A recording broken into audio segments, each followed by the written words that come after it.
Welcome to my channel.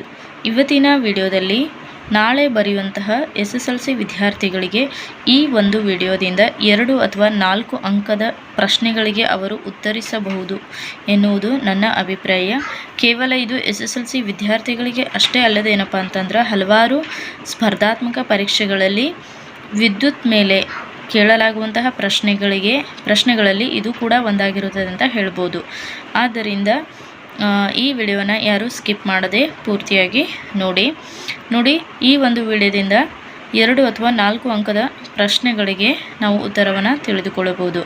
ನೋಡಿ, Faraday ಅನ್ನೋರು ಏನಪ್ಪ ಅಂತಂದ್ರೆ ಇವರು ಏನು ಹೇಳ್ತಾರಪ್ಪ ಅಂತಂದ್ರೆ ಒಂದು ವಾಹಕದಲ್ಲಿ ವಿದ್ಯುತ್ ಪ್ರವಾಹ ಆದಾಗ ಅದರ ಸುತ್ತಲೂ ಕಾಂತಕ್ಷೇತ್ರ ಉಂಟಾಗುತ್ತದೆ ಎಂಬುದನ್ನು ಫ್ಯಾರಡೆಯವರು ಕಂಡುಹಿಡಿತಾರೆ ಅಂತ ಹೇಳ್ಬೋದು. ಫ್ಯಾರಡೆಯವರ ವಿದ್ಯುತ್ಕಾಂತೀಯ ಪ್ರೇರಣೆಯ ನಿಯಮಗಳು ಯಾವುವಪ್ಪ ಅಂತಂದ್ರೆ ಅವರು 2 ನಿಯಮಗಳನ್ನು ಹೇಳ್ತಾರೆ.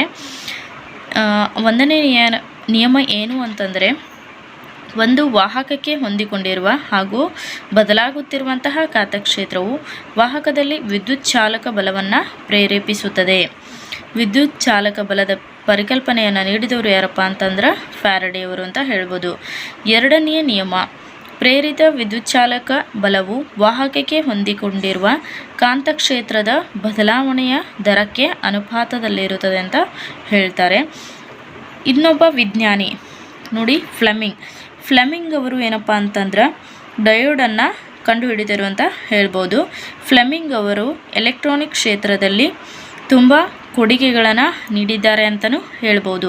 ನೋಡಿ, ಫ್ಲೆಮಿಂಗ್ನ ಎಡಗೈ ಮತ್ತು ಬಲಗೈ ನಿಯಮದ ಮೇಲೆ ತುಂಬ ಪ್ರಶ್ನೆಗಳು ಬಂದಿದ್ದಾವಂತ ಹೇಳ್ಬೋದು. ಪ್ರಶ್ನೆ ಪತ್ರಿಕೆಯನ್ನು ಗಮನಿಸಿದಾಗ ಡೈನಮೋ ಆಗಿರ್ಬೋದು ಅಥವಾ ಮೋಟಾರ್ ತತ್ವವನ್ನು, ಡೈನಮೋ ಮತ್ತು ಮೋಟಾರ್ ಬಗ್ಗೆ 4 ಅಂಕದ ಪ್ರಶ್ನೆಗಳನ್ನು ಕೇಳಿದ್ದಾರೆ. ಆದ್ದರಿಂದ ನೋಡಿ, ಡೈನಮೋ ನಿಯಮವನ್ನು ಫ್ಲೆಮಿಂಗನ ಯಾವ ನಿಯಮಕ್ಕೆ ಹೋಲಿಸಲಾಗಿದೆಯಪ್ಪ ಅಂತಂದ್ರೆ ಫ್ಲೆಮಿಂಗನ ಬಲಗೈ ನಿಯಮವನ್ನು ನಾವು ಡೈನಮೋ ನಿಯಮ ಎಂದು ಕರೆಯುತ್ತೇವೆ. ನೋಡಿ, ಈ ಪರಿಕಲ್ಪನೆ ಏನಪ್ಪ ಅಂತಂದ್ರೆ ನಮಗೆ ಗೊತ್ತಿರಬೇಕಾಗುತ್ತದೆ. ಫ್ಲೆಮಿಂಗ್ನ ಬಲಗೈ ನಿಯಮವೇನಪ್ಪ ಅಂತಂದ್ರೆ ಡೈನಮೋ ನಿಯಮವಾಗಿರುತ್ತದೆ. ಹಾಗಾದರೆ ಫ್ಲೆಮಿಂಗ್ನ ಬಲಗೈ ನಿಯಮ ಏನು ಹೇಳುತ್ತದಪ್ಪ ಅಂತಂದ್ರೆ ಕಾಂತಕ್ಷೇತ್ರ, ಪ್ರೇರಿತ ವಿದ್ಯುತ್ ಪ್ರವಾಹದ ಮತ್ತು ಸುರುಳಿಯ ಚಲನೆ ಇವುಗಳ ನೇರಗಳಿರುವ ಪರಸ್ಪರ ಸಂಬಂಧವನ್ನು ಫ್ಲೆಮಿಂಗ್ನ ಬಲಗೈ ನಿಯಮ ತಿಳಿಸುತ್ತದೆ ಅಂತ ಹೇಳ್ಬೋದು. ಅದು ಯಾವ ರೀತಿಯಾಗಿ ಅಂತ ತಿಳಿದುಕೊಳ್ಳೋಣ. ನೋಡಿ, ಬಲಗೈನ ಹೆಬ್ಬೆರಳು, ತೋರ್ಬೆರಳು, ಮಧ್ಯದ ಬೆರಳು ಇವುಗಳನ್ನು ನಾವು ಏನು ಮಾಡಬೇಕಪ್ಪ ಅಂತಂದ್ರೆ ಪರಸ್ಪರ ಚಿತ್ರದಲ್ಲಿರುವಂತೆ ಲಂಬವಾಗಿ ಹಿಡಿದುಕೊಳ್ಳಬೇಕು. ಹೆಬ್ಬೆರಳು ವಾಹಕದ ಚಲನೆಯನ್ನು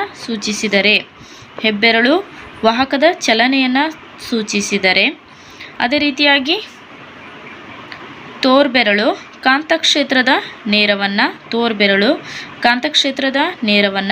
ಮಧ್ಯದ ಬೆರಳು ಪ್ರೇರಿತ ವಿದ್ಯುತ್ ಪ್ರವಾಹದ ನೇರವನ್ನು ಸೂಚಿಸುತ್ತದೆ. ಇದು ಏನಪ್ಪ ಅಂತಂದ್ರೆ ಫ್ಲೆಮಿಂಗ್ನ ಬಲಗೈ ನಿಯಮ ಅಥವಾ ಡೈನಮೋ ನಿಯಮ ಎಂದು ಕರೆಯುತ್ತೇವೆ ಅಂತ ಹೇಳ್ಬೋದು. ಈ ತತ್ವವನ್ನೇ ಆಧರಿಸಿ ಏನಪ್ಪ ಅಂತಂದ್ರೆ AC ಡೈನಮೋ ಕಾರ್ಯವನ್ನು ನಿರ್ವಹಿಸುತ್ತದೆ ಅಂತ ಹೇಳ್ಬೋದು. ವಿದ್ಯುತ್ ಕಾಂತೀಯ ಪ್ರೇರಣೆಯ ತತ್ವವನ್ನು ಬಳಸಿ ಯಾಂತ್ರಿಕ ಶಕ್ತಿಯನ್ನು ವಿದ್ಯುತ್ ಶಕ್ತಿಯನ್ನಾಗಿ ಪರಿವರ್ತಿಸುವ ಸಾಧನವೇ ಏನಪ್ಪ ಅಂತಂದ್ರೆ ಡೈನಮೋ. ನೋಡಿ, ಡೈನಮೋ ಎಂದರೇನು ಅಂತ ಕೇಳ್ತಾರೆ. ಅದೇ ರೀತಿಯಾಗಿ ಡೈನಮೋ ಯಾವ ತತ್ವದ ಮೇಲೆ ಕಾರ್ಯವನ್ನು ನಿರ್ವಹಿಸುತ್ತದಪ್ಪ ಅಂತಂದ್ರೆ ಡೈನಮೋ ವಿದ್ಯುತ್ ಕಾಂತೀಯ ಪ್ರೇರಣೆಯ ತತ್ವದ ಮೇಲೆ ಕಾರ್ಯವನ್ನು ನಿರ್ವಹಿಸುತ್ತದೆ. ಇದು ಯಾಂತ್ರಿಕ ಶಕ್ತಿಯನ್ನು ವಿದ್ಯುತ್ ಶಕ್ತಿಯನ್ನಾಗಿ ಪರಿವರ್ತಿಸುವ ಸಾಧನವೇ ಏನಪ್ಪ ಅಂತಂದ್ರೆ ಡೈನಮೋ. ಅದೇ ರೀತಿಯಾಗಿ ಫ್ಲೆಮಿಂಗ್ನ ಎಡಗೈ ನಿಯಮವನ್ನು ನಾವು ಮೋಟಾರ್ ನಿಯಮ ಎಂದು ಕೂಡ ಕರೆಯುತ್ತೇವೆ.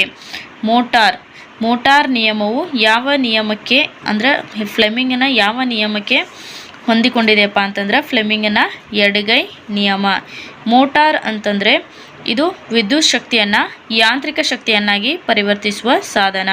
ಮೋಟಾರ್ ಎಂದರೆ ವಿದ್ಯುತ್ ಶಕ್ತಿಯನ್ನು ಯಾಂತ್ರಿಕ ಶಕ್ತಿಯನ್ನಾಗಿ ಪರಿವರ್ತಿಸುವ ಸಾಧನ ಅಂತ ಹೇಳ್ಬೋದು. ಫ್ಲೆಮಿಂಗ್ನ ಎಡಗೈ ನಿಯಮ ಏನೆಂದು ಹೇಳುತ್ತದೆ ಅಂತ ತಿಳಿದುಕೊಳ್ಳೋಣ. ಫ್ಲೆಮಿಂಗ್ನ ಎಡಗೈ ನೋಡಿ, ನಿಮ್ಮ ಎಡಗೈಯನ್ನು ಹೆಬ್ಬೆರಳು, ತೋರ್ಬೆರಳು ಮತ್ತು ಮಧ್ಯದ ಬೆರಳುಗಳನ್ನು ಏನು ಮಾಡಬೇಕು ನಾವು ಪರಸ್ಪರ ಲಂಬವಾಗಿರುವಂತೆ ಹಿಡಿದುಕೊಂಡಾಗ ತೋರ್ಬೆರಳು ಕಾಂತಕ್ಷೇತ್ರದ ದಿಕ್ಕನ್ನು, ಮಧ್ಯದ ಬೆರಳು ವಿದ್ಯುತ್ ಪ್ರವಾಹದ ದಿಕ್ಕನ್ನು. ಆದರೆ ಹೆಬ್ಬೆರಳು ಏನಪ್ಪ ಅಂತಂದ್ರೆ ವಾಹಕದ ಮೇಲೆ ಪ್ರಯೋಗವಾಗುವ ಯಾಂತ್ರಿಕ ಬಲದ ನೇರವನ್ನು ಸೂಚಿಸುತ್ತದೆ. ಹೆಬ್ಬೆರಳು ವಾಹಕದ ಮೇಲೆ ಪ್ರಯೋಗವಾಗುವ ಯಾಂತ್ರಿಕ ಬಲದ ನೇರವನ್ನು ಸೂಚಿಸುತ್ತದೆ. ಒಂದು ಪ್ರಶ್ನೆ ಪತ್ರಿಕೆಯಲ್ಲಿ, ಹಿಂದಿನ ಪ್ರಶ್ನೆ ಪತ್ರಿಕೆಯಲ್ಲಿ ಯಾವ ರೀತಿಯಾಗಿ ಕೇಳಲಾಗಿತ್ತಪ್ಪ ಅಂತಂದ್ರೆ ಯಾವ ನಿಯಮವು ವಾಹಕದ ಮೇಲೆ ಪ್ರಯೋಗವಾಗುವ ಯಾಂತ್ರಿಕ ಬಲವನ್ನು ನಿರೂಪಿಸುತ್ತದೆ ಅಂತ ಕೇಳ್ತಾರೆ. ಅದು ಫ್ಲೆಮಿಂಗನ ಎಡಗೈ ನಿಯಮ, ಅದು ಹೆಬ್ಬೆರಳು. ಈ ರೀತಿಯಾಗಿ ಏನಪ್ಪ ಅಂತಂದ್ರೆ ಪ್ರಶ್ನೆಗಳು ಕೇಳಲಾಗಿತ್ತು ಅಂತ ಹೇಳ್ಬೋದು. ಈ ವಿದ್ಯುತ್ ಮೋಟಾರ್ ಬಗ್ಗೆ ಕೇಳಿದರೆ ಈ ರೀತಿಯಾಗಿ ಚಿತ್ರವನ್ನು ಹಾಕಿ ನೀವು ಎಕ್ಸ್ಪ್ಲೇನ್ ಮಾಡಬೇಕಾಗುತ್ತದೆ. ಒಂದು ವೇಳೆ 2 ಆಪ್ಷನ್ ಕೇಳ್ತಾರೆ, ಒಂದು AC ಡೈನಮೋ ಅವರು ಕೇಳ್ಬೋದು, AC ಡೈನಮೋ ಆದರೂ ಕೇಳ್ತಾರೆ, ಮೋಟಾರ್ ಆದರೂ ಕೇಳ್ತಾರೆ ಅಂತ ಹೇಳ್ಬೋದು. ಇವೆರಡನ್ನು ಪ್ರಾಕ್ಟೀಸ್ ಮಾಡಿದರೆ ನೀವು 4 ಅಂಕದ ಪ್ರಶ್ನೆಗಳಿಗೆ ಏನಪ್ಪ ಅಂತಂದ್ರೆ ಖಚಿತವಾಗಿ 4 ಅಂಕಗಳನ್ನು ಪಡೆದುಕೊಳ್ಳುತ್ತೀರಾ. ಈ ವಿಡಿಯೋವನ್ನು ನೋಡಿದ್ದಕ್ಕಾಗಿ ಥ್ಯಾಂಕ್ ಯು. ಈ ಕಾನ್ಸೆಪ್ಟ್ ನಿಮ್ಗೆ ಇಷ್ಟವಾಗಿದ್ದರೆ ಲೈಕ್ ಮಾಡಿ, ಶೇರ್ ಮಾಡಿ. Thanks for video watching.